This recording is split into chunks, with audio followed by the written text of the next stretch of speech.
Was it just my algorithm or was 2025 the year of sewing?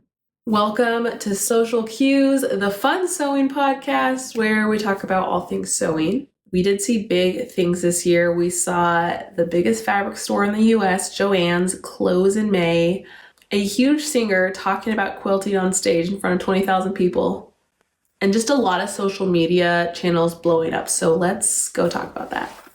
We are jumping into 2026, and for me and for the podcast, the word of the year is joy. I just want to find a lot of joy in sewing this year, which means colorful, fun, exploring new things, learning new skills, and just like getting a lot of joy out of it. Okay, but you guys, I want to talk about 2025. I feel like I saw so much more new sewing content than I've ever seen before.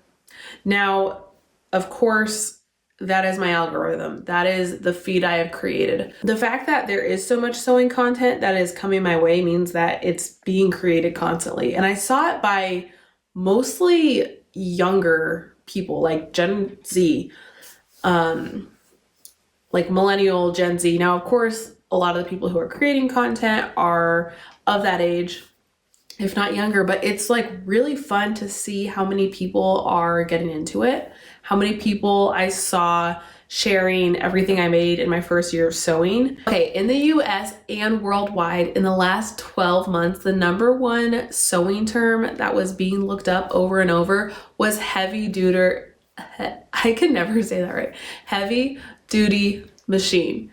And that would be related to the Singer heavy duty sewing machine, which I see all over the place. I think this is probably the number one machine. When I see people giving sewing tips, they often say, oh, your machine is gonna have this, because I kind of see this assumption that everyone has the same machine. I personally sew with a Janome that I inherited from my grandma. That's probably 30 plus years old at this point. What's interesting is that so many people have this same machine, but I have also seen a lot of videos of people talking about this machine and saying that they don't like it. Now, I think that the people who speak out about not liking something are going to be the voices that kind of like stick out amidst all the people who aren't just raving about it and aren't saying that they like it. Oh, hey girl, can I be messy for a minute? Okay. This is not heavy duty. It's just a sewing machine. It's standard for sewing machines to sew fabric, including denim. So it's not really heavy duty to do your job, is it? No, it's just standard, I fear. So what they do sell as standard is just... She's basically asking, why are we calling it heavy duty when you're supposed to be able to sew through fabric? What technically makes this machine heavy duty? I saw some other people, commenting on that or making response videos to this, talking about how this machine is made up of a lot of plastic parts. Of course, with being plastic, that means that when these parts get heated up, they might warp and bend, and it is really hard for people to be able to fix these. Versus an older machine that's made of metal where you can, bend those back into place. I've seen some videos of sewing machine fixers, repair people, sewing machine repairmen and women talking about how they don't like these plastic machines because they're really hard to fix. You have to get a whole new part for them versus being able to just fix them like an old metal machine. Regardless, that was the number one sewing search term. Of course, we can't review sewing in 2025 without talking about the closing of JoAnns. I didn't really start going to JoAnns until they were just about to close, unfortunately, because that's when I decided I wanted to get some more fabric that wasn't just thrifted. I would love to hear from people about where they are buying their fabric now. I typically try to thrift my fabric, but I did buy some athletic fabric because I made a few athletic clothing this year. And I went to Bloomin' Fabrics because I had seen good reviews. I mostly was looking on Reddit.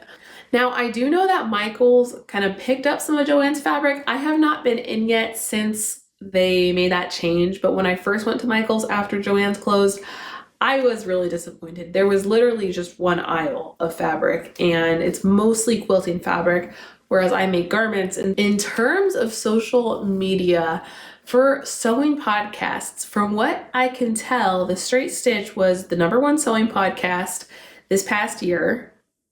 I saw that they just released an episode about quilting for beginners, which is something I'm hoping to get into this year. So I'm gonna go listen to that, and I will definitely give a review on what I think of that podcast.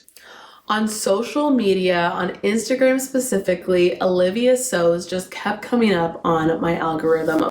The first video I saw of hers was she had thrifted this dress that had just a regular circular neckline, and she turned it into a V-neck, and that video really seemed to blow up. And then she grew to over 100,000 followers on Instagram this year. So as I was following her, I saw like that huge growth, which is wild. This kind of goes back to what I was saying earlier. I do feel like this was a huge year for sewing, specifically maybe for people who are sewing at home.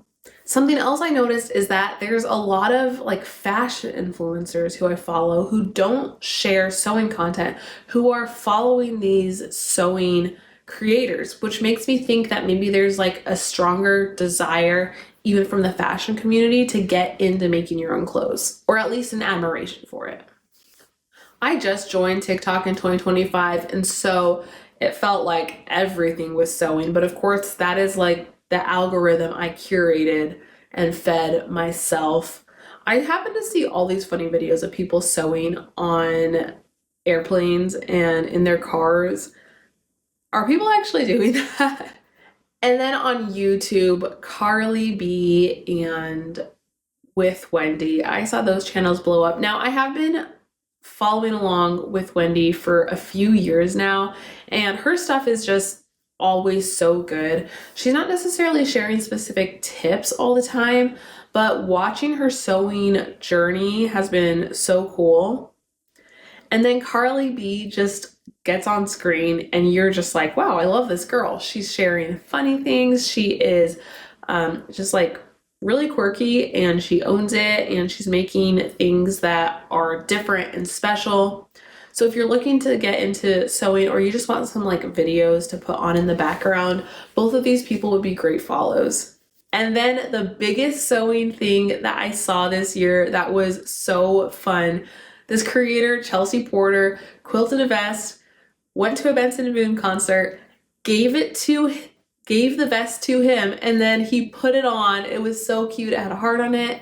And then in front of a sold out concert with 20,000 people, he was talking about quilting, and he said, "Oh, you're a quilter. That's so cool." Here's the video.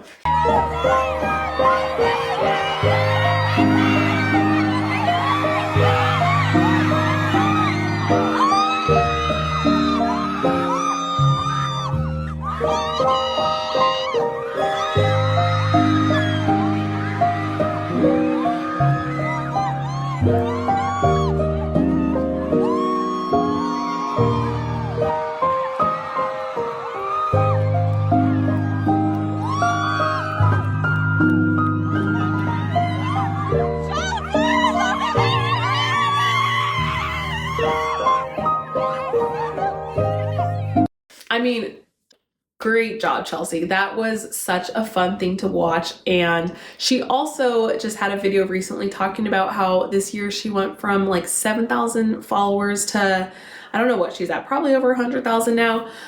Probably a lot because of this video, which was just so cool to see. I just love seeing the creativity that people are having. So I want to hear how we are going to make 2026 another great year of sewing.